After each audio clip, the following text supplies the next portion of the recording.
This one's called A Cannibal with a Conscience. So yeah, I hope you enjoy. I had an ironic epiphany as I was squeezing part digested food paste from a young woman's lower intestine. The strong aroma of the contents made the fact that this used to be normal food hard to swallow, and I began to wallow in puddles of warm red claret. And although my diet is mostly gluten-free, the guilt sinks into me once I've entertained my urge to feed.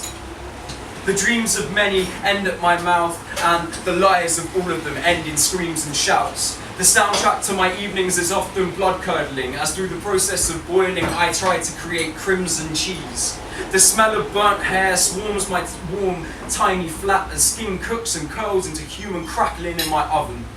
And as I look out of the bay windows of my abode over Hampstead Heath, tonguing bits of veins stuck betwixt my teeth, I look down at the people, the sentient cattle, the ones that don't realise they could be my next meal.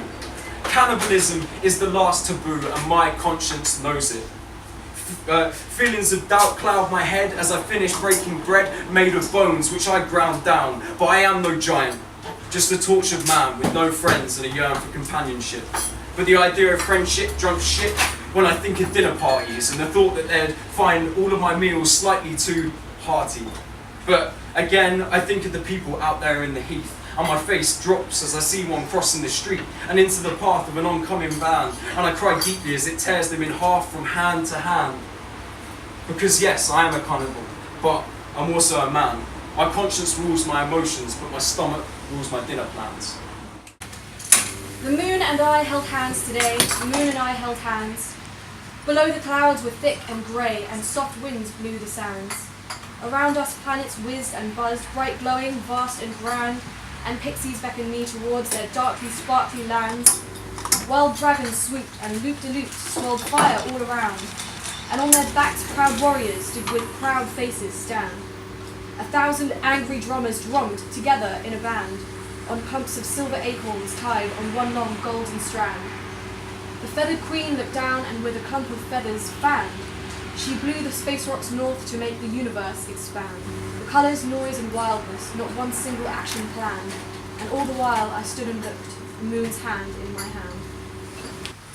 Across the waves of deep blue sea, pushed onwards with the tide, a lonesome island floated by, some 30 metres wide.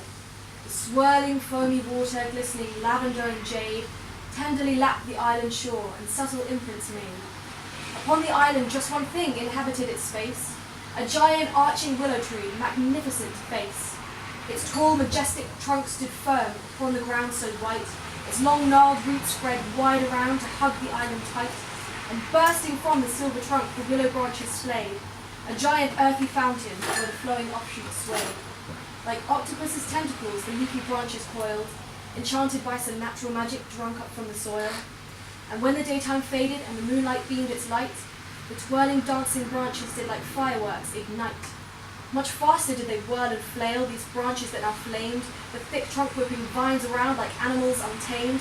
A fiercely burning willow tree, adrift across the sea, Earth's elements united in discordant harmony. This tree I saw with mine own eyes not 20 years ago, whilst sailing on a reeded raft en route to Mexico. For 5 full nights I sat there in a cloud of fireflies, and watched the willow burning underneath the navy skies. Both terrified and awed was I, as silent I would look. Each time the moonbeams touched the branches, nervously I shook.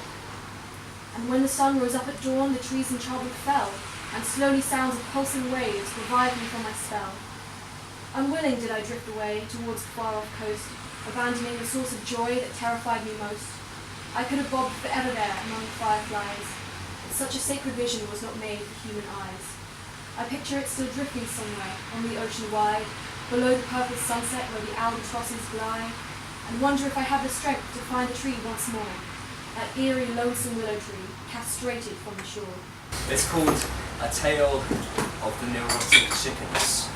It goes like this. I have a horrible feeling I'm going to have to eat you. I thought you might appreciate the dream first. I know I would. Chicken Bob squinted back at Chicken Joe. You what? Reclining back on the divan, Chicken Joe let the piano lyrics of Jazz FM wash over him as he stirred his cognac. Well, you see, my dear boy, we're rather at the end of the line now, don't you think? He ruffled a soup ladle. Stray feathers wisped of it to mark the end, only to be drowsily slipped into Chicken Joe's drink as an afterthought. He thought them decorative. To this, Chicken Bob did appear perturbed. Nah, man, we're mates, innit? Don't peek. I still got this crime shit to listen to on iTunes to get me. I mean, is there anything you really have to live for? I just said, mate, that I hate to break it to you, but Grinder's not proper hip-hop, my dear man. I've got 2-pack! Chicken Joe would have raised his eyebrows if he had any. Is that it? Yeah, like 3 songs. Mediocre! A hurricane of squawky, flappy thrusts, and the balcony door was open. Chicken Joe rested his fat frame against the decorative columns in exhaustion. You might as well throw yourself over now then, mad lordling eyes. Haven't got a chance. Go on. If you won't let me eat you, you know the world only has the power to contain the full force of one of us chickens. That's your bullshit ego talking. Chicken Bob turned to the mirror and mashed leftover hair gel through his crest. This pose, that pose, which is the divine word? Nah, it's you getting bored. Chicken Joe jerked to a halt, eyes bulging. His feeble stab at making something remotely significant in his life had ground to dust. I think there was only one thing for it then. A sunken gaze cast down to his talons. I will eat myself. Met with a shrug. I won't do it, you know. Whatever. Chicken Bob put headphones on while his companion stopped his beak up his sleeve. He must have dozed off. Chicken Bob ruffled awake with a yawn. There was no telling how much time had passed, but C. Joe had probably called his evening Smirnoff by now. You there? He called. No answer. It gradually dawned on him that a pile of clothes now lay on the floor, which hadn't been there before. He toddled over to it and suddenly understanding, stuttering, gave it a kick. Well, I'm stuttering, not him. Meh. Waddled off to the fridge. There's a child play. It's for children. No! My sister's got me do drugs and I can stand this. Stay here in this place, yeah. Stay here in this place, and everything just sucks. I can buy me a gun so I can blow up my fucking brain on this wall, on this white wall. No, sister, that you got it. I don't give a fuck what she has to say to you, man. She's nothing, yeah, she's nothing. Everything just sucks, and I can buy me a gun and I can blow up my fucking brain on this wall. I see a mother play with an Etch-a-Sketch while her 3-year-old throws angry birds from their nests. The dad is yawning and trying his best to keep his head off his chest. All this seen in the underground, a scene often found in 2014. My thought stream starts to roll and I pick up my iPhone to write without a pen. I look around the train and the colour of clothes reminds me of veins. Navy blue through to black, not exactly a sensory attack, and quite plainly dull. If I believed in souls, I'd say I couldn't see any, and if I could see into skulls, emotion neurons would be empty. The daily rat race exclaims boredom, and running wheels are full of business vermin. Scurry away, hurry today, and the next, and the next, as if caught up in a hex of repetition to uphold a reputation, and as we pull into the next station, I feel like an alien. The mother picks up her son and he sits contently, gently with her. And with her, he is one. But will the world reject him, a child of technology, living in a world of debt seems unfriendly? But the merchants of the debt sit there in their suits, don't see the child and mother as people, just fools to loot. And I ponder the brain-damaged banker, the person who can take without waiting for an answer. The one who thinks not in terms of hundreds, but purely in millions. With no resistance felt from conscience and no sense of wrongdoing. If you can't know wrong, can you feel right? If you could steal from a family, could you sleep at night? If you can protect yourself with money, why would you fight? So I feel my obligation to that small child to protest money with all of my might. My love has been raped, left in the dirt, barely escaped. I offered her my shirt to cover her naked body, abused and filthy, but she trusts nobody, and I feel guilty. Always told her I was brave enough to fight, to keep her safe, to never turn off the light. I promised to be there for her. Now she's weak and scared, sitting in the corner, does not want to be seen or heard. The last light that gave us hope just went down, and she's screaming for help, but she doesn't make a sound. And I'm afraid of the dark. It feels cold and empty. I can't find a spark, and there used to be plenty. They kept us alive once. She's banging her head against the wall. She doesn't want me to dance. She doesn't want me to fall. She remembers the face. She knows the name. She will never forget the place where she called for a hero who never came. It all happened there, where the light fears and guards don't dare, where a blind man covers his ears. Because in the darkness, there are demons and monsters. They want my heart, they want my soul, to tear them apart. Yes, they want it all.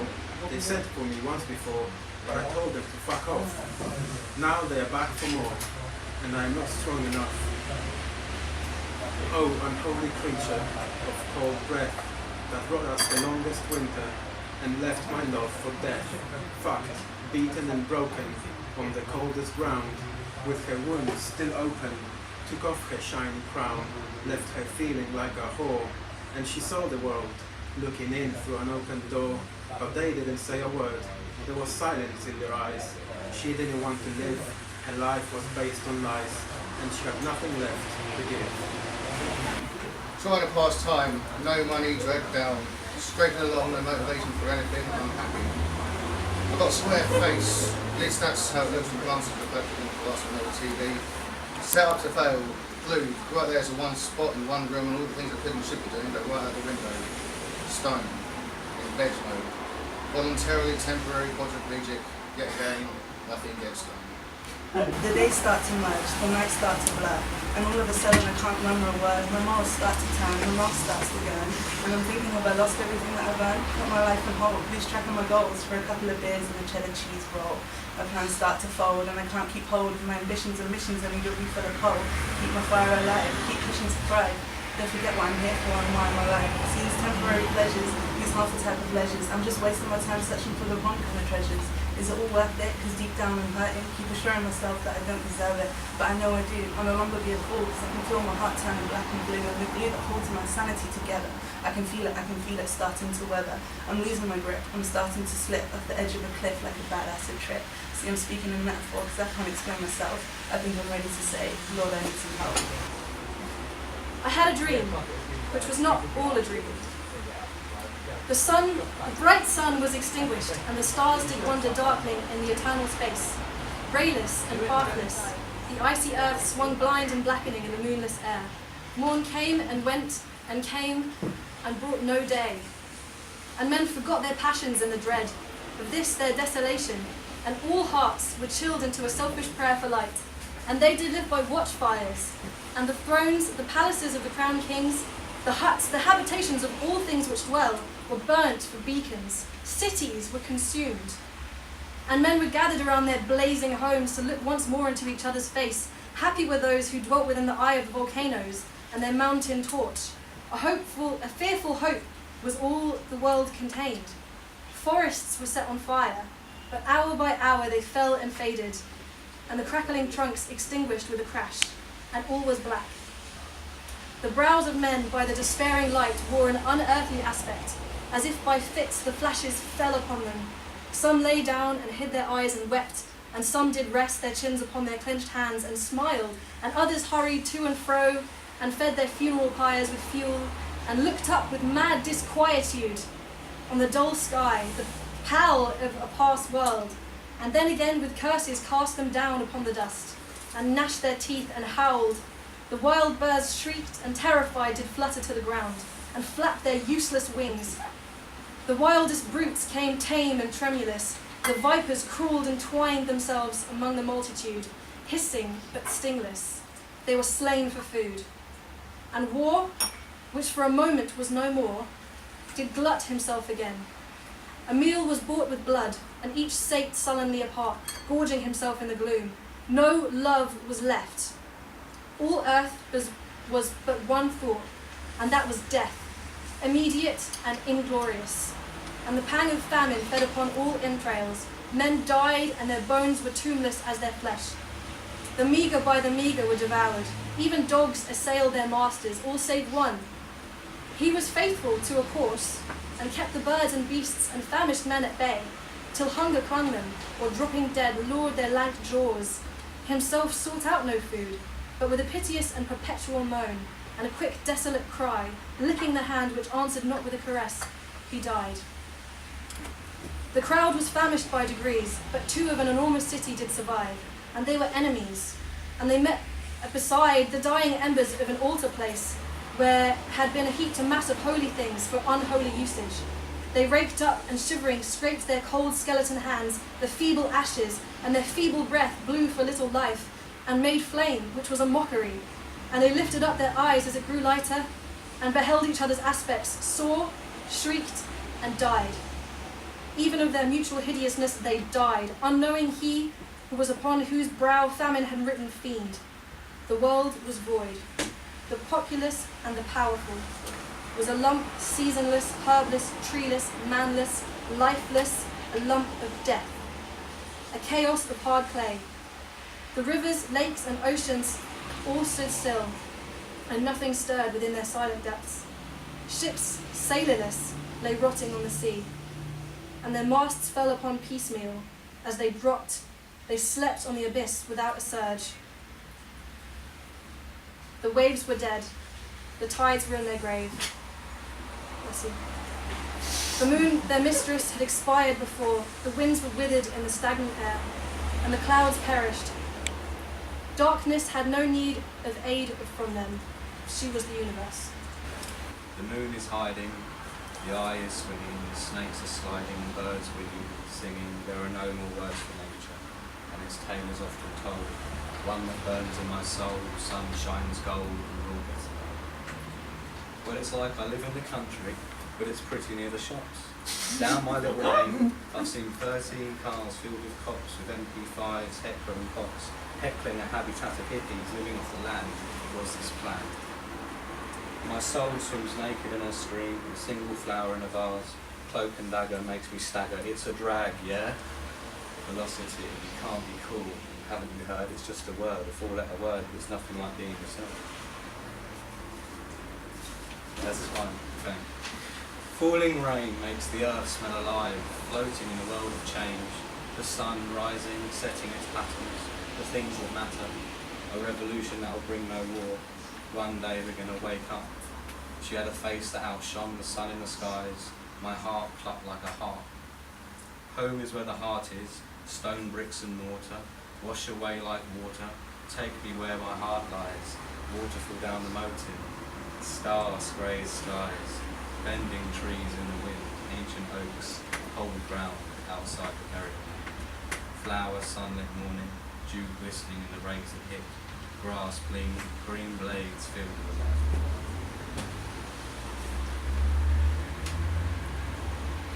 Little man, from nothing.